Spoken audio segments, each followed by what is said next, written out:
बहुत। Find the value of m and n for which the following system of linear equation has infinite many solution. ठीक है, बहुत important question है class 10th का कि m और n की वो वैल्यू बतानी है कि जिसके लिए ये सिस्टम ऑफ इक्वेशन के इनफाइनाइट सॉल्यूशन आए। ठीक है, इसको समझ गए आप क्वेश्चन को। Find the value of m and n for which the following system of linear equation has infinite many solution. ठीक है, लीनियर इक्वेशन आपको पता है ना क्या है, ये लीनियर इक्वेशन और कितने वेरिएबल है इसमें, 2 वेरिएबल है। ओके, तो मैनी सॉल्यूशन की आपको कंडीशन पता होनी चाहिए। मैनी सॉल्यूशन की कंडीशन होती है a1/a2 equal to b1/b2 equal to c1/c2। वो क्या है, अगर एक इक्वेशन ऐसी हो, देखो a1x plus b1y minus c1 equal to 0 and second equation is a2x plus b2y minus c2 equal to 0।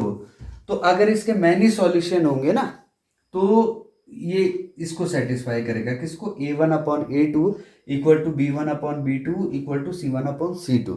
और अगर यूनिक सॉल्यूशन होता है तो किसको सेटिस्फाई करता है, ये मैं बता देता हूं, a1/a2 not equal to b1/b2। ये तब होगा जब यूनिक सॉल्यूशन होगा, और जब नो सॉल्यूशन होगा तब क्या होगा, a1/a2 equal to b1/b2 but not equal to c1/c2। तो ये 3 कंडीशन होती है। क्या होती है, 3 कंडीशन, ये मैंने पहले भी डिस्कस किया था। मैनी सॉल्यूशन में a1/a2 equal to b1/b2 equal to c1/c2 आता है। अब मैनी सॉल्यूशन मतलब दोनों लाइनें एक के ऊपर एक जब है, कोइंसिडेंट लाइन इसको कहते हैं, कोइंसाइड लाइन, तो that is many solution condition. ठीक है, इनफाइनाइट सॉल्यूशन वाली कंडीशन मतलब दोनों एक ही लाइन है। जैसे एक मैं बोल दूं x plus Y equal to 4, तो दूसरी बोलूं 2x plus 2y equal to 8। अगर इनका ग्राफ बनाओगे तो एक ही तो बनेगा, समझ गए। ठीक है, तो ये बोल रहा है कि m और n की किस वैल्यू के लिए ये मैनी सॉल्यूशन होंगे। तो देखो जी, a1 कितना है यहाँ 3, a2 कितना है m प्लस n, और b1 कितना है यहाँ 4, और b2 कितना है यहाँ 2m माइनस n, और c1 कितना है यहाँ 12। माइनस से माइनस कैंसिल हो जाएगा। ये ध्यान रखना है बच्चों आपको, दोनों अगर हो तो इधर ही की साइड हो या हो तो दूसरी साइड हो। ठीक है, ऐसा नहीं कि एक इधर की साइड एक इधर की साइड, समझ रहे हो ना, कांस्टेंट टर्म दोनों एक ही साइड हो, या तो दोनों ही इधर हो या दोनों ही इक्वल के उस साइड हो, क्योंकि नहीं तो साइन का फर्क आ जाएगा ना। आप समझ गए ना, जैसे इक्वल टू के दोनों के इक्वल टू में 0 है। ठीक है, तो अब देखो इनको सॉल्व करना है, तो पहले इन दोनों को सॉल्व कर लो। तो इन दोनों को सॉल्व करोगे 2 2 जा क्या हो जाएगा 4, क्रॉस मल्टीप्लाई कर दो तो क्या हो गया, ये 3m minus 3m is equal to 2m plus 2n। यहाँ तक तो कोई प्रॉब्लम नहीं है, इन दोनों को ले लिया एक साथ। अब इस m को इधर ले आओ तो ये हो जाएगा 3m minus 2m minus 3m minus 2n equal to 0। यहाँ तक भी आपको मुझे नहीं लगता कोई प्रॉब्लम होनी चाहिए। तो ये क्या हो गया, m minus 5n equal to 0। इसको इक्वेशन बना दो एक। अब चाहे तो इन दोनों को ले लो, चाहे इन दोनों को ले, जो आपकी मर्जी है उन दोनों को आप लेके सॉल्व कर सकते हो। तो 3m plus n equal to है 12, 5m माइनस 1, इन दोनों को ले लिया मैंने, कोई प्रॉब्लम नहीं, इन दोनों को भी ले सकते थे आप। तो ये हो गया 3 5 जा 15m minus 3 equal to 12m plus 12n। यहाँ तक कोई प्रॉब्लम नहीं है, वेरिएबल को एक साइड ले जाओ, 15m माइनस 12m, और ये भी आ गया माइनस 12n इक्वल टू, इसको इधर ले गए 3। देखो ना, 15m में से 12m माइनस का हो गया, यहाँ प्लस का होता है, दूसरी साइड जाके किसका होगा, माइनस का। ये यहाँ प्लस का, यहाँ जाके किसका हो गया, माइनस का। ये यहाँ है तो इधर ले गए तो प्लस का। तो ये हो गया 3m minus 12n is equal to 3। तो दो इक्वेशन बन गई आपके पास। इक्वेशन 1 है m minus 5n is equal to 0, और दूसरी इक्वेशन है 3m minus 12n equal to 3। अब इन दोनों को आपको सॉल्व करना है।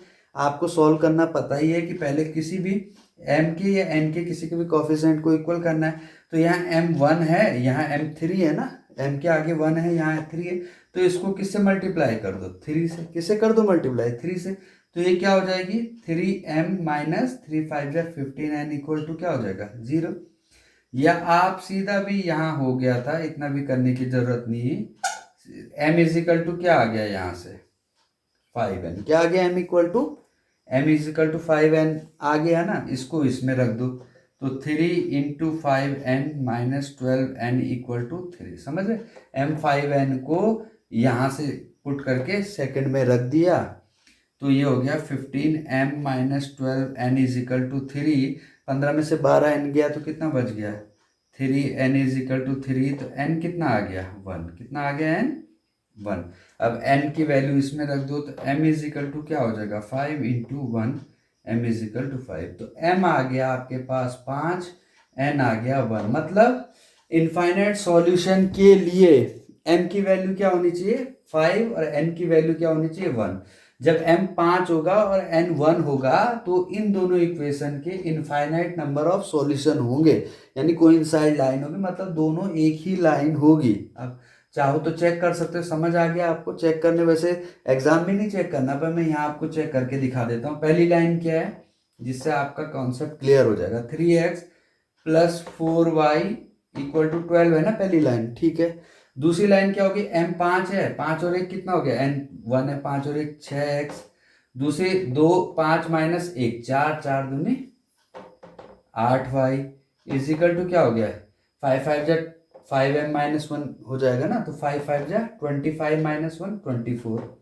अब इसमें देखो 2 कॉमन ले लो तो 3x + 4y is equal to, तो दोनों एक ही लाइन है ना ये, समझ गए। तो m और m की वैल्यू n की वैल्यू क्या है, m होगा 5 और n होगा 1। तो आप इसको समझ गए इनफाइनाइट सॉल्यूशन। एक बार मैं फिर इसको आपको रिपीट कर देता हूँ जो आपको आसानी से समझ आ जाए। देखिए 2 लाइन दी है आपको ना साइमल्टेनियस लीनियर इक्वेशन, तो देखो क्या होगा, जैसे a1x + a2y + c1 = c2 0 है। अब मान लो ये है, इसको माइनस ले लो, a2x + a2y, हाँ a2y - c2 = 0, 2 लाइन दे रखी है, ठीक है स्टूडेंट, ओके।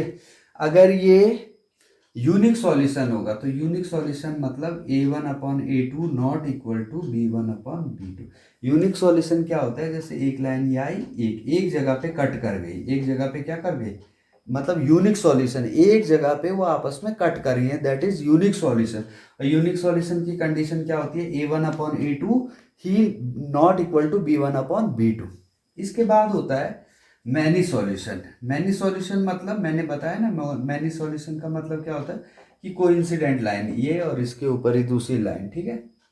तो उसके लिए कंडीशन क्या है, a1/a2 = b1/b2 = c1/c2। एक बात मैं बार बार बोल रहा हूँ कि ये दोनों एक ही डायरेक्शन में, मतलब यहाँ है तो यहीं हो और इक्वल के इधर हो तो दोनों इक्वल के इधर ही हो, ठीक है, समझ गए बात, ठीक है। तो ये मैनी सॉल्यूशन के लिए a1/a2 b1/b2 c1, मतलब इनफाइनाइट सॉल्यूशन होंगे सभी पॉइंट। इस जो पॉइंट इस लाइन को सेटिस्फाई करेंगे इनफाइनाइट सॉल्यूशन में, वही पॉइंट इस लाइन को भी सेटिस्फाई करेंगे। अगर पहली लाइन 1 और 2 से जा रही है ना, तो दूसरी लाइन भी 1 और 2 से ही पास होगी। अगर पहली लाइन 3 4 से पास हो रही तो दूसरी लाइन भी 3 4 से ही पास होगी। और यूनिक सॉल्यूशन का मतलब क्या है कि दोनों लाइनें एक पॉइंट पे कट करेगी, ओके। अब आपको क्लियर हो गया होगा। और नो सॉल्यूशन का मतलब क्या होता है बच्चों, नो सॉल्यूशन होता है जब a1/a2 इक्वल टू तो आ जाए b1/b2 के, but not equal to c1/c2, ठीक है। तो इसका भी मैं एग्जांपल देता हूँ, जैसे ये x + y = 4 है एक लाइन, और एक लाइन हो जाए x + y = 5, तो ये नो सॉल्यूशन की कंडीशन है, मतलब इनका कोई भी सॉल्यूशन नहीं आएगा, ये कहीं पे भी आपस में कट नहीं करेंगी, उसको कहते हैं नो सॉल्यूशन। इस टाइप की इक्वेशन समझ गए। तो ये 3 टाइप की हमने बताया, यूनिक, इनफाइनाइट और नो सॉल्यूशन। तो आई होप आपको ये वीडियो समझ आ गया हो। जो भी आपको प्रॉब्लम हो आप इसके कमेंट में लिखिए। Thank you.